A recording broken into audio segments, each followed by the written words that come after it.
सब प्रेम से बोलो। लक्ष्मी नारायण भगवान की जय। राधा कृष्ण भगवान की जय। आज की वीडियो में आप श्रवण करेंगे मार्गशीर्ष अघन मास महात्म्य का कथा अध्याय 11। श्री भगवान कहते हैं, कांपिल्य नगर में वीरबाहु नाम से प्रसिद्ध एक राजा हो गए हैं। वे सत्यवादी, क्रोध पर विजय पाने वाले, ब्रह्म ज्ञानी तथा मेरे भक्त थे। उनका स्वभाव बड़ा दयालु था। वे वैष्णवों के भक्त थे और मेरी कथा सुनने में सदा रुचि रखते थे। दानी, विद्वान, क्षमाशील, प्राकर्मी, जितेंद्रिय तथा अपनी ही स्त्री से स्नेह रखने वाले थे। उनकी स्त्री पतिव्रता, परम साध्वी तथा मेरी भक्ति में तत्पर रहने वाली थी। अपनी उस रानी के साथ वे समूची पृथ्वी का पालन करते और मेरे सिवा दूसरे किसी देवता को नहीं जानते थे।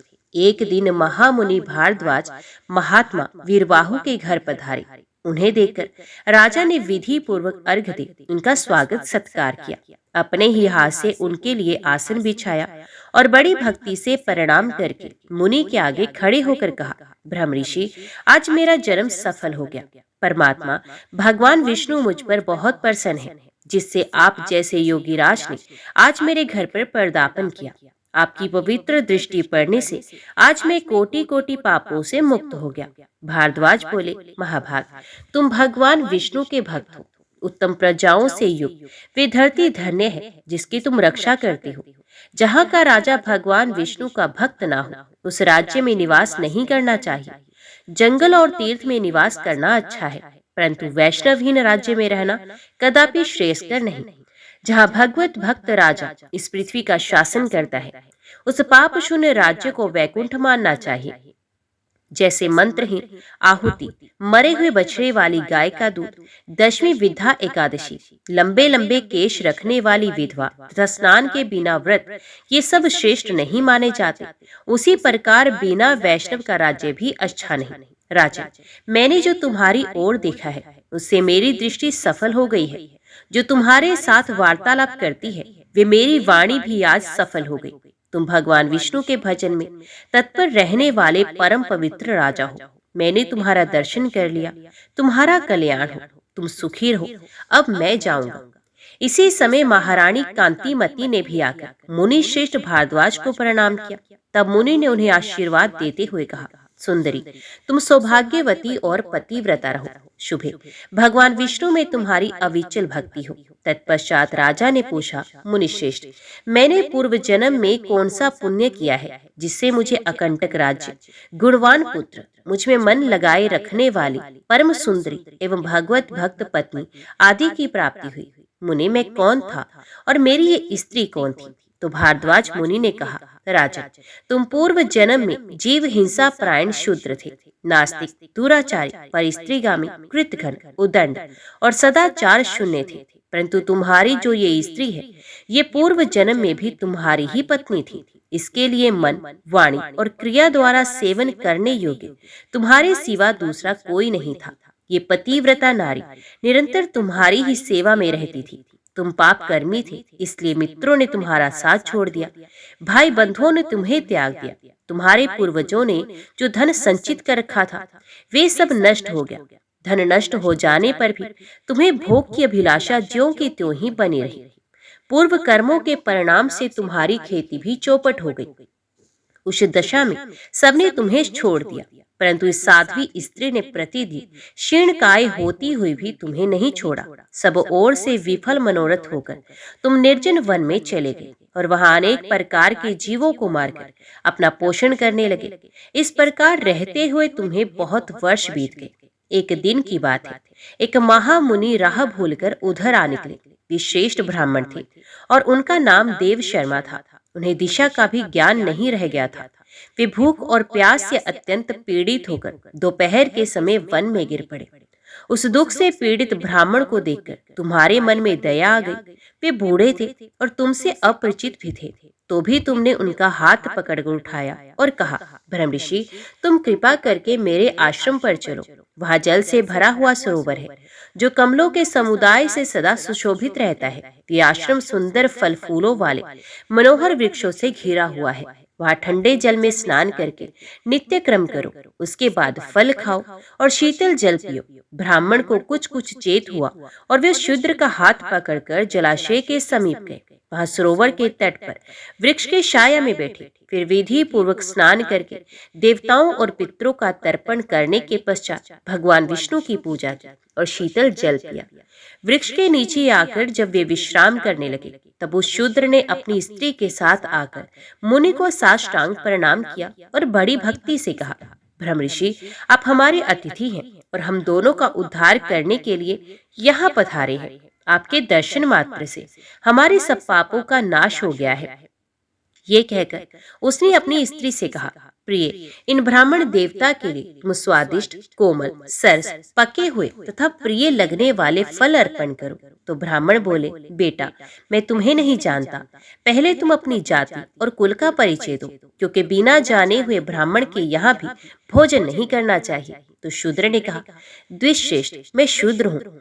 मेरे दुष्ट बंधुओं ने मुझे त्याग दिया है। वे दोनों इस प्रकार बात कर रहे थे। इतने में ही शूद्र की पत्नी ने ब्राह्मण के आगे फल परोस दिए। ब्राह्मण ने उन फलों का भोजन किया और ठंडा जल पीकर उनका चित्त बहुत प्रसन्न हुआ।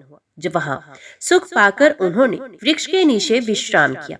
शूद्र ने भी घर में जाकर अपनी पत्नी के साथ भोजन किया और फिर ब्राह्मण के समीप आकर कहा, मुनिश्रेष्ठ, आप कहाँ से इस निर्जन वन में आए हैं? ब्राह्मण ने उत्तर दिया, महाभाग, मैं ब्राह्मण हूँ और प्रयाग जाना चाहता हूँ। अपरिचित मार्ग से चलकर इस भयंकर वन में आ गया हूँ। तुमने आज मुझे जीवन दान दिया है, बोलो मैं तुम्हारा क्या उपकार करूँ? शूद्र बोला, राजा, भीम से सुरक्षित विदर्भ नगरी मेरा निवास स्थान है। मैं महाराष्ट्र प्रांत का रहने वाला हूँ। मेरी जाति शूद्र है। मैं सदा पाप में ही लगा रहा हूँ। अपने वर्ण धर्म को मैंने छोड़ दिया। फिर बंधुओं ने मुझे त्याग दिया और मैं इस वन में चला आया। यहाँ प्रतिदिन जीव हिंसा करके अपनी स्त्री के साथ जीवन निर्वाह करता हूँ। महामुने, अब इस पातक से मुझे अत्यंत खेद और वैराग्य हो गया है। प्रभु, मुझ पापी के ऊपर कुछ अनुग्रह कीजिए। दिव्यश्रेष्ठ, मेरे किसी पूर्व पुण्य के प्रभाव से आप यहाँ आए हैं। आप कृपा करके ऐसा उपदेश दें जिसके प्रभाव से मुझे अपनी पत्नी के साथ यमराज का दर्शन ना करना पड़े। मैं भगवान विष्णु को छोड़कर और कुछ नहीं चाहता। देव शर्मा ने कहा, शूद्र, सहसा तुम्हारे मन में भगवान विष्णु के ऊपर जो ऐसी पूर्ण श्रद्धा बुद्धि हुई है, इससे तुम तीर्थ और व्रत के बिना ही करोड़ों पापों से मुक्त हो गए हो। आतिथ्य, सत्कार और भक्ति से तुम्हें भगवान विष्णु का पद प्राप्त हुआ। यूं कहकर देव शर्मा ब्राह्मण तीर्थराज प्रयाग को चले गए। राजन, तुमने जो कुछ पूछा था वे सब कुछ मैंने तुमसे कह सुनाया। राजा बोले, ब्राह्मण, संपूर्ण एकादशी की उत्तम विधि का उपदेश कीजिए जिसे भगवान विष्णु की प्रसन्नता प्राप्त हो। ऋषि ने कहा, राजन, मार्गशीर्ष आदि महीनों में सभी द्वादशी तिथियों को कल्याण में अखंड एकादशी व्रत का पालन करना चाहिए। दशमी को नक्त व्रत करें, एकादशी को दिन में और रात्रि में भी उपवास करें तथा द्वादशी को पारण के रूप में केवल एक बार भोजन करें। इसे अखंडा एकादशी कहते हैं। दिन के 8वें भाग में जब सूर्य की ज्योति मंद हो गई हो, उसी समय नक्त जानना चाहिए। उसी में किए हुए भोजन को नक्त व्रत कहते हैं। रात्रि में भोजन करने का नाम नक्त व्रत नहीं है। कांसे के बर्तन में भोजन उड़द, मसूर, चना, कोदो, साग, शहद, दूसरे कान, दोबारा भोजन और मैथुन, इन 10 वस्तु को विष्णु भक्त मनुष्य दशमी को त्याग दे। बार बार जलपान, हिंसा, अपवित्रता, असत्य भाषा, पान चबाना, दातन करना, दिन में सोना, मैथुन सेवन, जुआ खेलना, रात में सोना और पतित मनुष्य से वार्तालाप करना, विष्णु भक्त पुरुष इन 11 बातों को एकादशी के दिन त्याग दे। एकादशी को भगवान से प्रार्थना करें कि हे केशव, आज आपकी प्रसन्नता के लिए मेरे द्वारा दिन और रात में संयम नियम का पालन हो।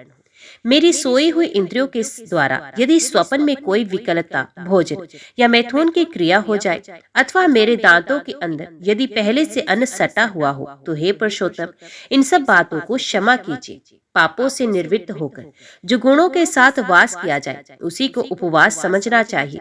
शरीर को सुखा डालने का नाम उपवास नहीं है।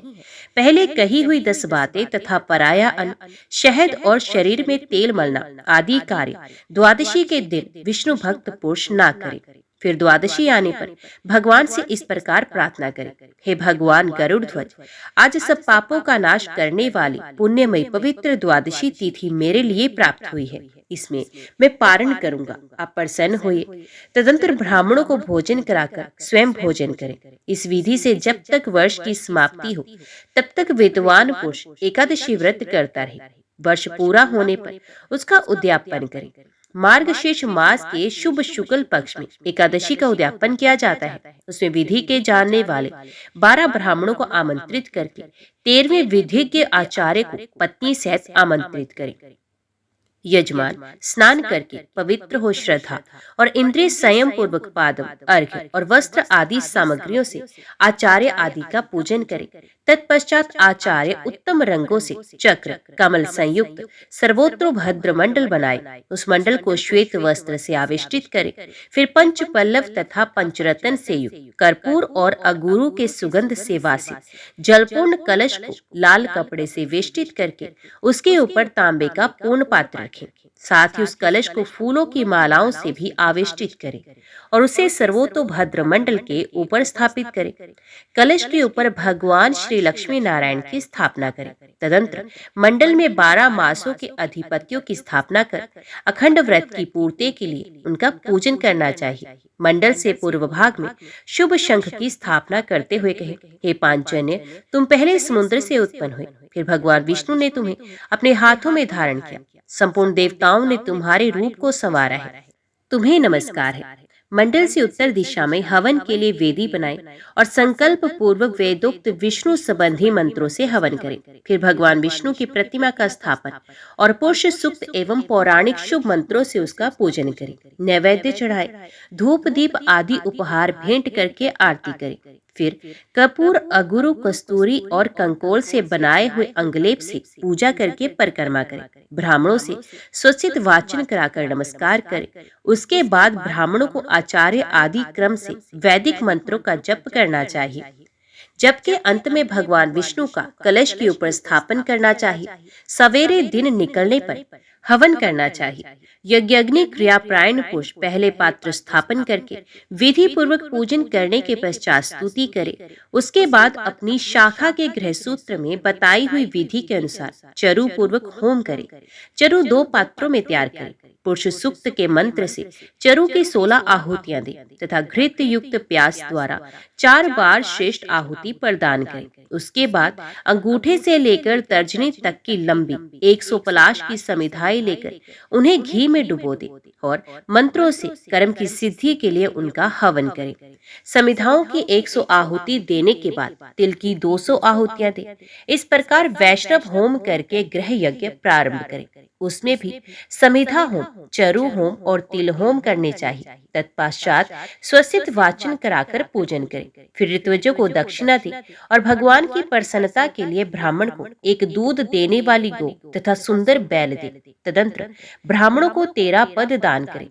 सप्तनिक आचार्य को वस्त्रों से संतुष्ट करे और धन सहित महादान दे। पारण कर लेने पर रात को ब्राह्मणों को जल से भरे हुए वस्त्र वेष्टित 25 कलश दान करें। अपनी शक्ति के अनुसार व्रत का उद्यापन करना चाहिए। इस प्रकार अखंड एकादशी व्रत का वर्णन किया गया। श्री भगवान कहते हैं, गीत, वाद्य, नृत्य, पुराण पाठ, धूप दीप, नैवेद्य, पुष्प, चंदन, अनुलेपन, फल निवेदन, श्रद्धा, दान, इंद्रिय संयम, सत्य भाषण, निद्रा त्याग, प्रसन्नता पूर्वक मेरा पूजन, आश्चर्य और उत्साह सहित पाप और आलस्य आदि का त्याग, प्रदक्षिणा, नमस्कार, हर्षयुक्त हृदय से निराजन तथा प्रत्येक पहर में आरती, इन गुणों से युक्त जागरण एकादशी की रात्रि में करना चाहिए। जो इस प्रकार भक्ति पूर्वक जागरण करता है वे पुनः संसार में जन्म नहीं लेता। यदि कोई कथावाचक मिले तो एकादशी के जागरण में पहले पुराण पाठ की व्यवस्था करनी चाहिए। जो अविध एकादशी के दिन रात में मेरे लिए जागरण करते हैं उनके बीच में मैं प्रसन्न होकर नृत्य करता हूँ। जो एकादशी की रात में जागरण करते समय दीपदान करता है वे एक एक निमेष में गोदान का फल पाता है। जो जागरण में मेरे लिए कपूर और गुग्गल मिलाता हुआ धूप देता है वे अपने लाखों जन्मों की पाप राशि को भस्म कर डालता है।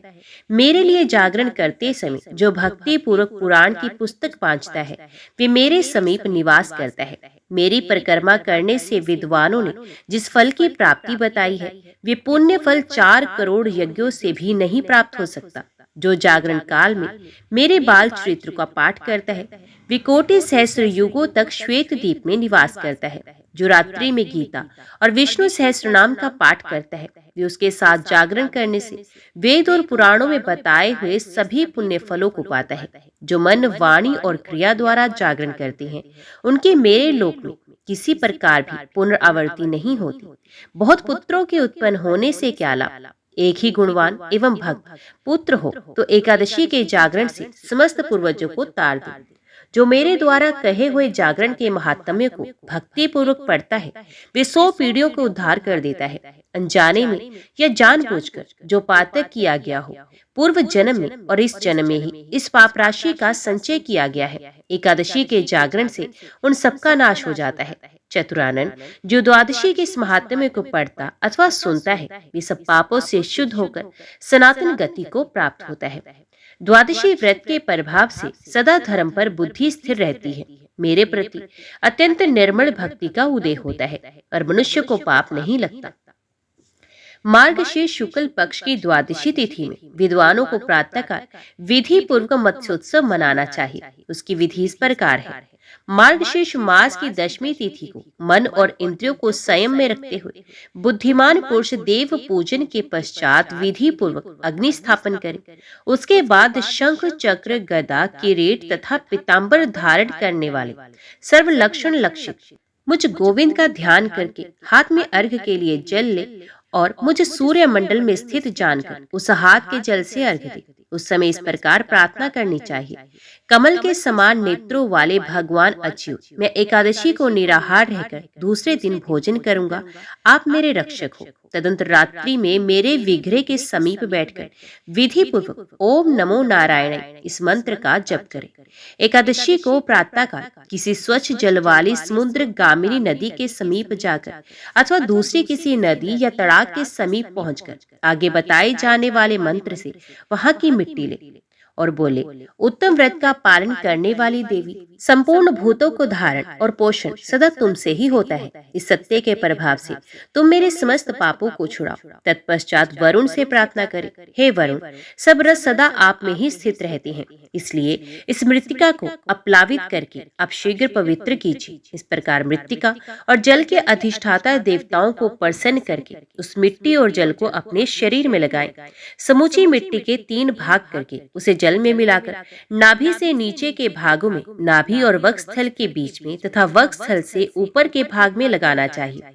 उसके बाद जल में जहाँ मगर और कछुओं का भय न हो, नहाकर नित्य क्रम करके फिर मेरे मंदिर में आए और मुझे भगवान नारायण की आराधना करें। इस प्रकार सबके स्वामी मुझ देवेश्वर नारायण की पूजा करके मेरे आगे 4 कलशों की स्थापना करें, जो जल से भरे हो, माला से सुशोभित, श्वेत चंदन से चर्चित, आम्र पल्लवों से संयुक्त, श्वेत वस्त्रों से अवगंठित तथा स्वर्ण युक्त तिल सहित तांबे के पूर्ण पात्रों से आच्छादित हो। उन सबके मध्य में एक पीठ स्थापित करें, जिसके ऊपर वस्त्र बिछा हुआ हो। उस पीठ के ऊपर एक पात्र रखें और उसे जल से भर दें। फिर उसमें मत्स्य अवतार भगवान की स्वर्णमयी प्रतिमा रखें। उस प्रतिमा में देवादिदेव भगवान के सभी अंग स्पष्ट होने चाहिए। उनके हाथ श्रुतियों और स्मृतियों के ग्रंथों से विभूषित हो। वहां अनेक प्रकार के भक्ष्य पदार्थों, फल, फूल, गंध, धूप और वस्त्र आदि सामग्रियों से विधि पूर्वक भगवान की पूजा करके ये प्रार्थना करें, देव केशव, पूर्व काल में मत्स्य रूप धारण करके आपने जिस प्रकार रसातल में गए हुए वेदों का उद्धार किया, उसी प्रकार मेरा भी इस संसार से उद्धार कीजिए। ऐसा कहकर भगवान के आगे जागरण करें। फिर प्रातः काल होने पर वे 4 कलश 4 ब्राह्मणों को दे दें। भगवान मत्स्य की मूर्ति को गंध, धूप और वस्त्र आदि से पूजित करके आचार्य को दे दे, जो मनुष्य इस विधि से मत्स्योत्सव करता है और भक्ति पूर्वक उत्तम द्वादशी व्रत को सुनता या सुनाता है और वे सभी पातकों से छूट जाता है। ओम नमो भगवते वासुदेवाय नमः। जय श्री राधे कृष्णा। आज की वीडियो में इतना ही। उम्मीद करती हूँ वीडियो आपको पसंद आई होगी। वीडियो पसंद आई हो तो वीडियो को लाइक और चैनल को सब्सक्राइब जरूर कीजिएगा। जय श्री हरि लिखकर कमेंट बॉक्स में अपनी हाजिरी और अपने सुझाव देना ना भूलेगा। तो मिलते हैं अगली कथा अगली वीडियो के साथ। तब तक के लिए देखते व सुनते रहिए। जय मां कंजक, जय माता दी।